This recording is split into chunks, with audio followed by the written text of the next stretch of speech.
And here's a reading from Milk and Sugar by Faye Morganson from Ancient Stories for Modern Times. The wisdom story, Milk and Sugar. Long ago, the Persians, modern-day land of Iraq, Iran, and other countries, fled from their home land during a time of war and set out to save themselves and their religious faith. They landed in Zanjan, a port in the Indian state of Gujarat. The king, Judav Rana, was a ruler of the land and a good one, but he knew his land was full and could not let them enter. The king and his court went to meet the Persians when they landed, but found out they did not speak the same language. So to welcome the strangers and communicate that the land was already filled with people to the brim, he sent them a full glass of milk. The king pointed to it as a way of saying that the land was full and couldn't accommodate the strangers. The Zoroastrian priests immediately got the message, and since they were peace-loving religious people, they wanted to send back a message that they could make the land and community richer and more prosperous through their good values, knowledge, and hard work. So the priest dissolved sugar in a glass of milk. The message was clear. Like sugar and milk, our presence in your country will sweeten your lives. King Jadav Rana was so impressed with this gesture that he granted them asylum, welcomed them with gifts, and helped them settle in the new land of India. Thus, Parsis settled and assimilated, blending in India like sugar in milk.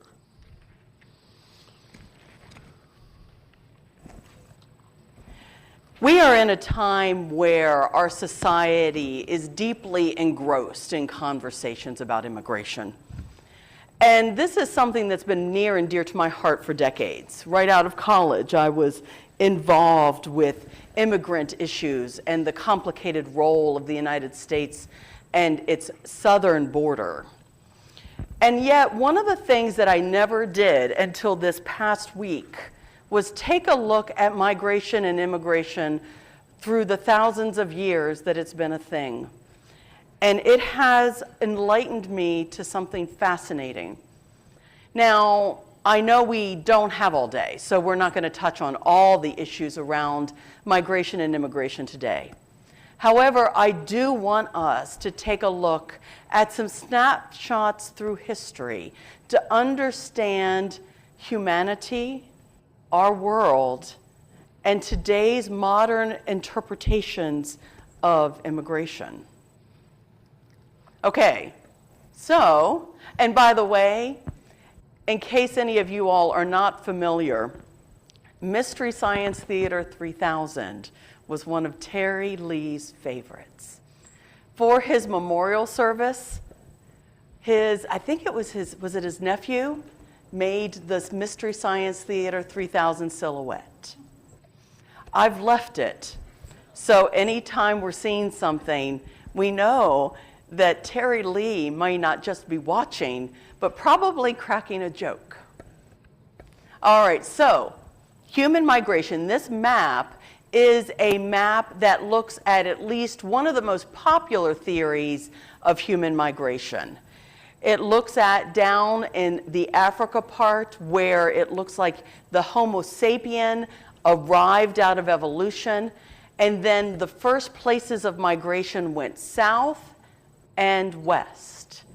And then human migration started to move into that breadbasket of the Middle East and into Europe. But before that, even over into India and Australia, and possibly then up into Asia. And then about 20,000 years ago, if you may remember, there was an ice age. And this ice age filled in the gap that we now know as the Bering Strait. The Bering Strait is that piece of ocean that separates what is today Russia and Alaska in the United States. It's only about 50 some miles long. During the Ice Age, it was filled in, and it is thought by many that it became a land bridge for people going back and forth, and that the first people to ever come into what we know today as the Americas came over that bridge. And they came only about 15,000 years ago. There's a thought that the last land to actually have the Homo sapien or human would be the area we now know as South America. All these are theories. However, what we do know, and what is not debated, is that people have been migrating since the beginning of their evolutions. Even once we established something where we could hold still, agriculture, we still migrated. Now, let's jump ahead several thousand years. Humanity is taking over the world in massive ways. Europe is a dominant power.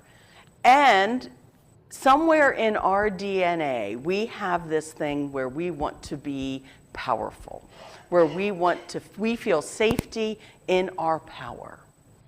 And that is lived out in many ways. One of the ways that we celebrate that in this country is through the honoring of Christopher Columbus. For in 1492, he sailed across the ocean blue, landed in the Caribbean area, where he met up with the people who already were there. For as he established the idea that there's this new land and it's time for us to immigrate to it. After Christopher Columbus's successful trip, people began to come to the Americas. And in that, we had to figure something out. We are the immigrant. There are people here already. How do we respond? I think we know the many complicated layers of that answer. So during that time, people came to Jamestown. They came to the area we know today as the eastern shores of the United States. And this is a statue that was recently put up in England, of all places, to honor the crossing of the Mayflower, which happened in 1620. 1620, the Mayflower came and landed in Plymouth, Massachusetts. More immigrants from Europe.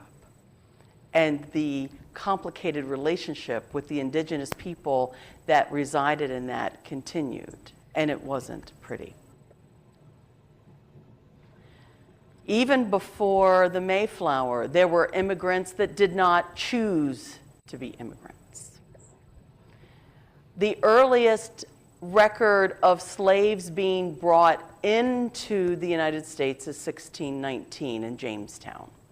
That was a year before the Mayflower arrived. It was not a good time.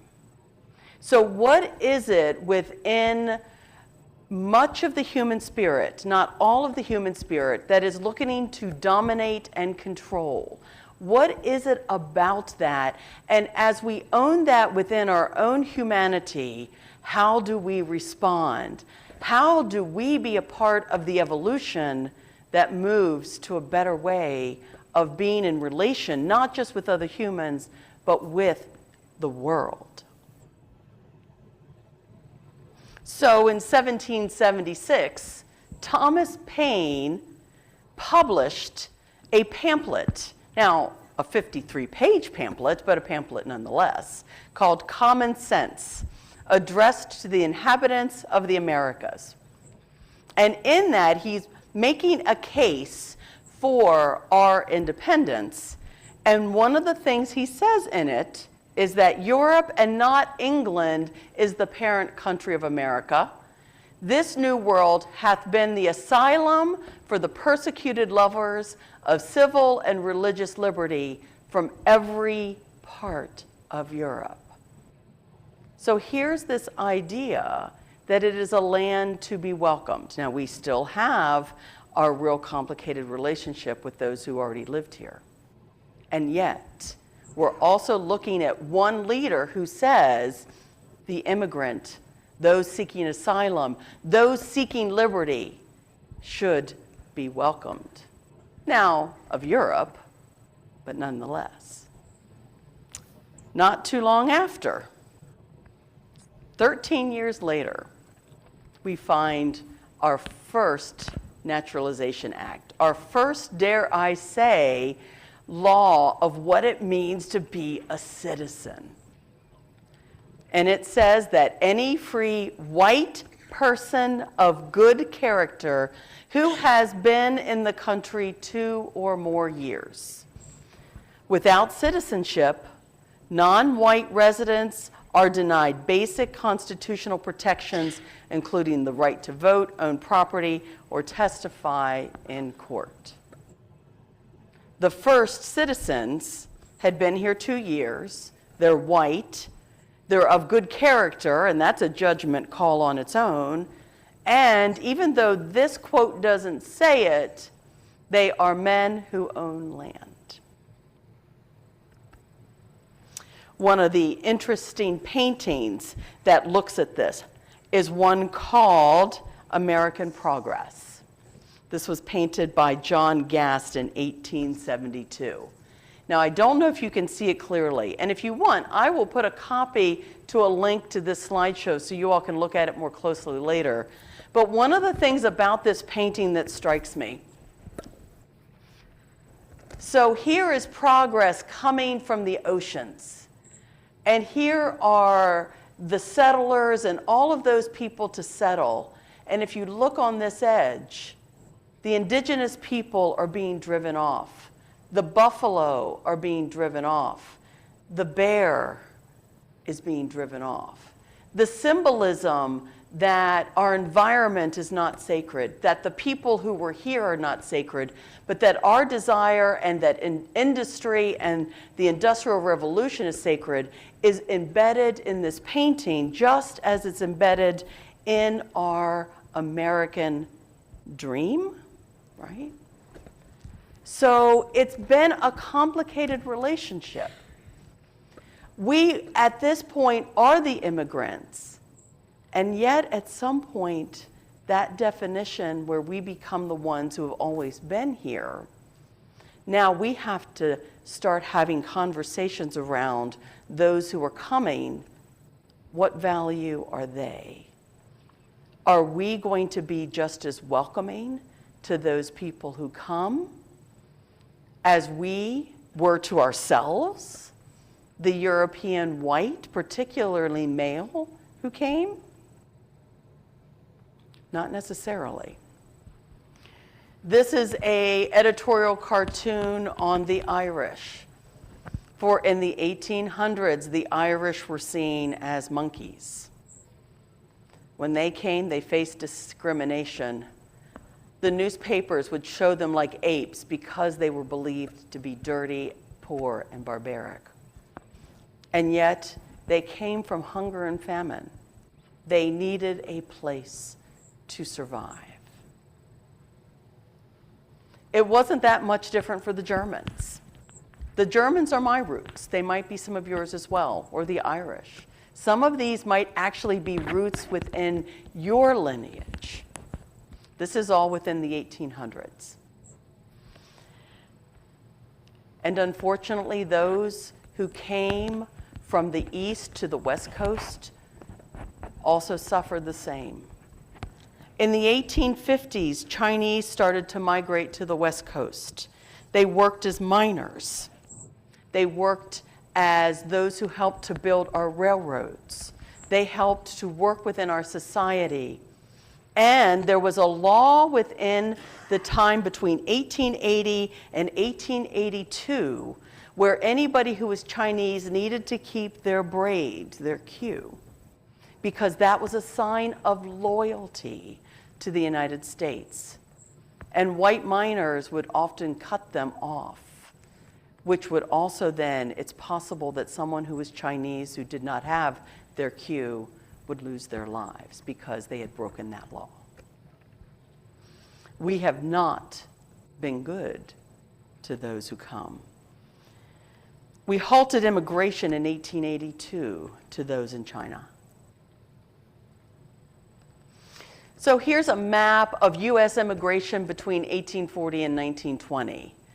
Scandinavia, Russia, Germany, Great Britain, Ireland, Italy, Africa, Mexico, Canada, and Asia, all coming.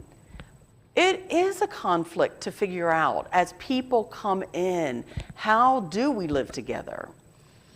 And yet, coming to that answer, do we always come to the answer to that through love, or do we come to it through greed, fear, and hate? At the same time, take a look at that. That red line is the border of the United States with some territories like Oregon country up top, but below that is New Spain and Mexico.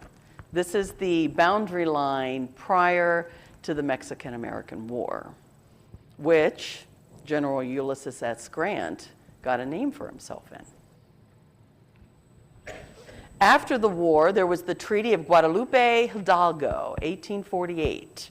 When this was signed, the new border was the Rio Grande. Mexico lost over a third of its country. 525,000 square miles of United States territory was made overnight because of this treaty. There were different kinds of things. We bought some of that, we took some of that. But here's the thing to think about. After this treaty was signed, the next day, a whole group of people woke up and were in a new country. They did not intentionally immigrate into the United States. They just woke up in the United States the next day. Immigration and migration takes many forms. Those today who are the ancestors of those in Mexico might not have wanted to be here, but were. In 1882, Ellis Island opened. And at that point, it became a hub of hope. It was a time in which people felt the hope of coming to a new place and starting new. And the United States, even though there were troubles with this, also welcomed them and started to work on ways that we could live together.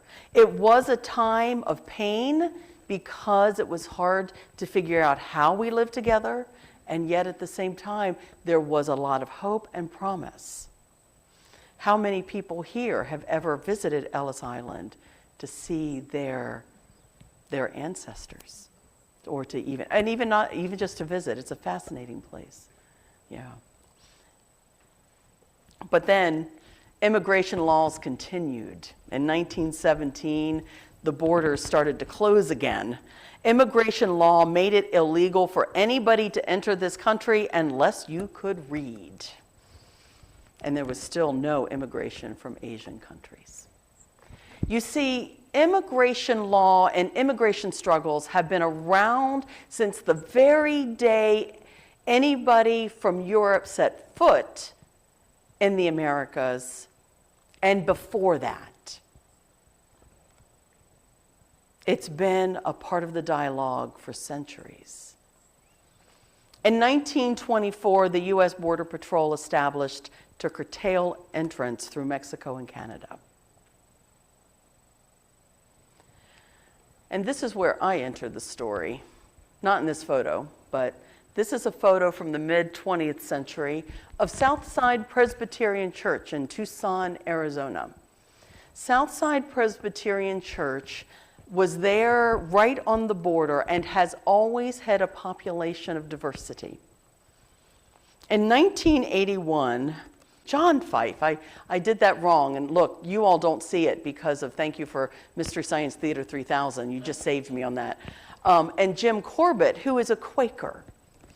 Jim and John were watching immigration issues and watching the poor treatment of those who were coming up through the United States. And they were struggling with it because the people who were coming from Central America were coming because of a war that we were funding. The United States was training the leaders of the people who were oppressing those coming to our country. And so the United States was in a quandary. What do we do?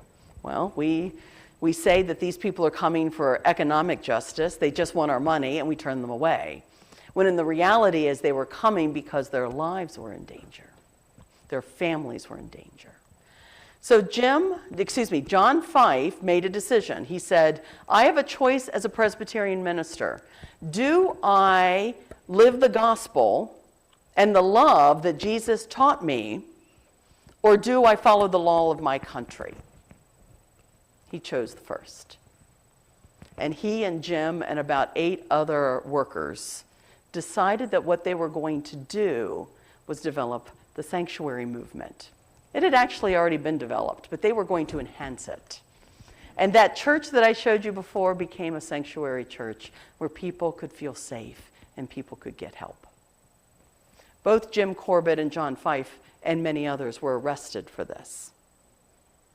They ended up going through a long trial, and they wanted the trial, and they had it publicly because they wanted people to enter the conversation.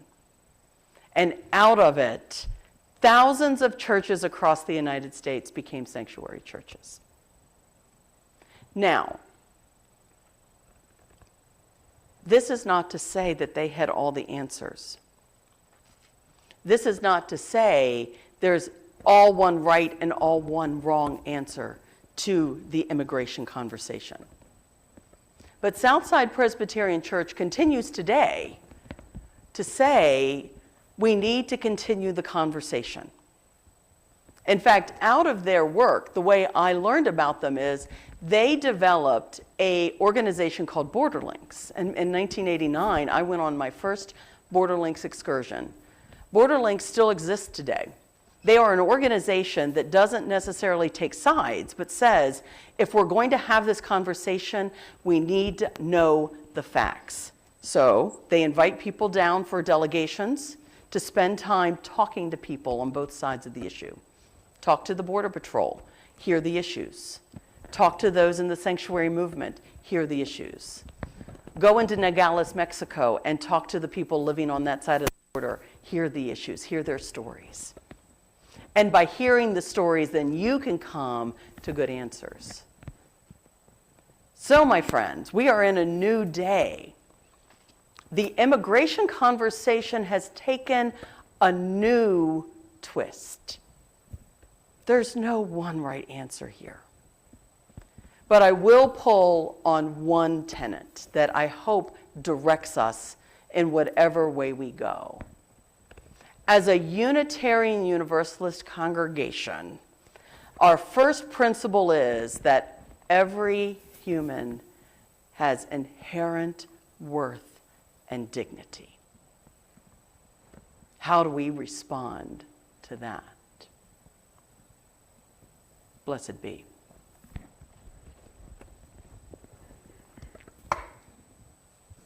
So the question to take with you today is, the cup of milk is full.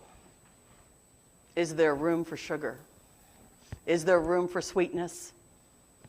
Is there room for love? Blessed be.